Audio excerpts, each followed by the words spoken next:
I would love to know where this was grown, who grew it, if there were pesticides used on it. Emily Atkin wants to know as much about the legal marijuana she smokes as she does about the food she eats.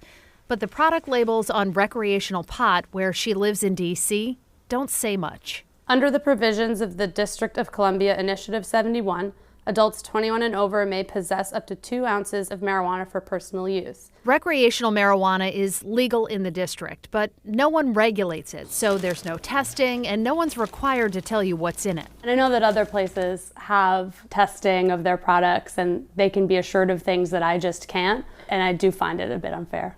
Marijuana mysteries aren't limited to D.C. Getting information about what's in legal pot may depend on where you live.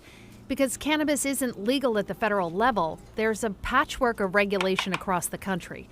States set their own laws and their own requirements for testing things like bacteria, mold, or pesticides, residual chemicals, even heavy metals like mercury or lead. All those things can end up in marijuana and make you sick.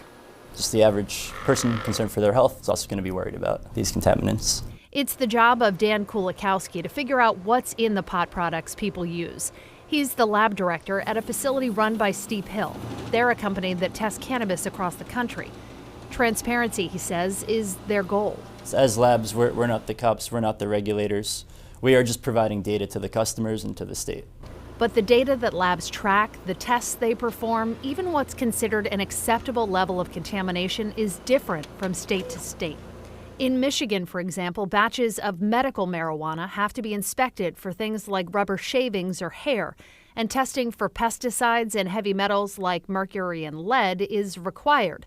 But those 2 tests are optional for recreational pot in Washington state. They don't even have a lab certified to test for heavy metals. And in Oregon, testing for something as scary as E. coli is done at random, while California requires that with every batch. Although we found you don't even have to have a science degree to run a lab there. But we're working very hard right now to come up with some sort of a standardized system that can be applied to all states.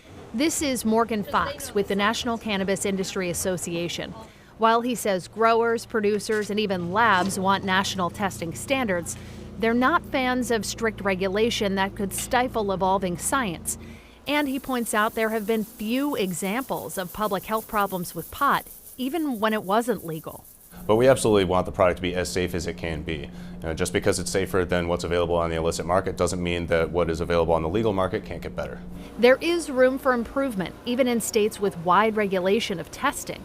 In California, where pot was broadly legalized last year, early mandatory tests flagged hundreds of cannabis products because of pesticides and mold. But health officials emphasized they had no verified reports of illnesses.